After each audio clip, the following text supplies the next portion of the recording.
Hello guys, welcome to my channel. তো এই গরমে তোমরা কেমন আছো? আশা করছি সকলেই খুবই ভালো আছো। তো আমিও খুব ভালো আছি। আর দেখো, বাড়িতে এসেছি, বাবার বাড়িতে। তো মাকে বললাম একটু বিরিয়ানি করতে, কারণ আমার বিরিয়ানি খুবই ভালো লাগে, অনেক দিন তারপর খাওয়াও হয়নি। আর দোকানের থেকে বাড়িটাই টেস্টি বেশি লাগে। কার কার বাড়ির বিরিয়ানি না দোকানের বিরিয়ানি কোনটা ভালো লাগে? আর কার ফ্রাইড রাইস নাকি বিরিয়ানি কোনটা কার ভালো লাগে? আমার কিন্তু বিরিয়ানিটাই বেশি ভালো লাগে, আমার রাইসটা অত বেশি পছন্দের নয়। তো যেমনই বলা আর তেমনই কাজ শুরু। মা ভাইকে সব বলে দিল কী কী লাগবে, ও এনে দিল মাটন টাটন সবই। তো মা বিরিয়ানি বানাতে শুরু করে দিয়েছে দুপুরের দিকে, কারণ দুপুরে খাওয়া দাওয়া হবে, সকালে খাওয়া দাওয়া সেরেই মা রান্না শুরু করে দিয়েছে। তো দেখো, হাঁড়ি থেকে ধোয়া উঠছে, দেখেছো? ক্যামেরাটাই ব্লার হয়ে গেল তার জন্য, তো ইগনোর করো এটা। আর দেখো, ডিম আলু মাংস দিয়ে হাঁড়িটা পরিপূর্ণ। যেহেতু বাবা আগে খেয়েছে, বাজারে দোকানে গেছে, তাই আগে কাটাটা বাবাকেই প্রথমটা দিয়েছে, তার জন্য আগে থেকেই হাঁড়িটা খোলা হয়ে গেছিলো। তো সেটা তোমাদের সাথে দেখানো হয়নি। দেখো, অ্যাম্বো সাইজের একটা আলু, সব কিছুই আছে এর মধ্যে। এবার তোমাদেরকে বাড়াটাও দেখাবো। তো প্রথমে স্যালাডটা কেটে নিলাম, কারণ পেঁয়াজটা আমার অতটা স্যালাডে পছন্দ না, তাই শসাটাই খালি কেটেছি।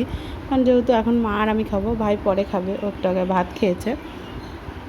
তো শসাটা কেটে ধুয়ে ক্লিন করে নিয়েছি। এবার প্লেট নিয়ে আমি যাচ্ছি হাঁড়ির কাছে বিরিয়ানিটা বাড়বো তার জন্য। তো দেখো, বিরিয়ানিটা প্রথমে আলুটা বেড়ে নিলাম। এবার আলুটা বাড়ার পরে এবার একে একে বিরিয়ানি মাংসের পিসগুলোও তুলবো। দেখো, মাংসের পিসগুলো দেখেই কীরকম অয়েলি অয়েলি ভাব না, একটা সুন্দর লাগছে না দেখতে? আর দেখো, মাম্মাম গান করছে পাশে বসে, ঠিক আছে? তোমাদের কার কার এমন গান শুনতে ভালো লাগে অবশ্যই কমেন্টে বলো। তো দেখো, ডিম অর্ধেকটা করে হাফ হাফ করে ডিমটা দিয়েছিলো, কারণ আস্তে ডিম আমাদের মার একটু ভালো লাগে না, তার মধ্যে মশলা টশলা যায় না, ওই জন্য অর্ধেকটা করে দিয়েছিলো যাতে ফ্লেভারটা ভেতরে ঢোকে। তো দেখো, মাংসটা দেখালাম খুলে, কেমন চর্বি অয়েলি ভাব আছে। আর দেখো, বিরিয়ানির রাইসটা কী সুন্দর।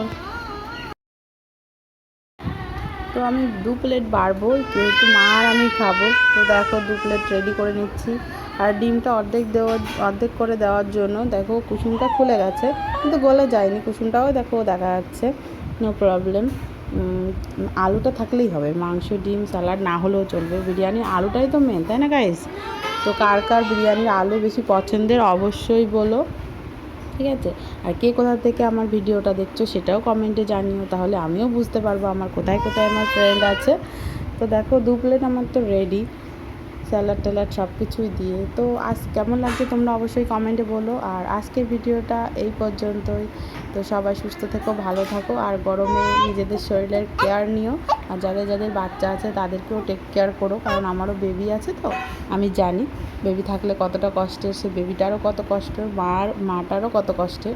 তো আজকের মতন টাটা, বাই বাই।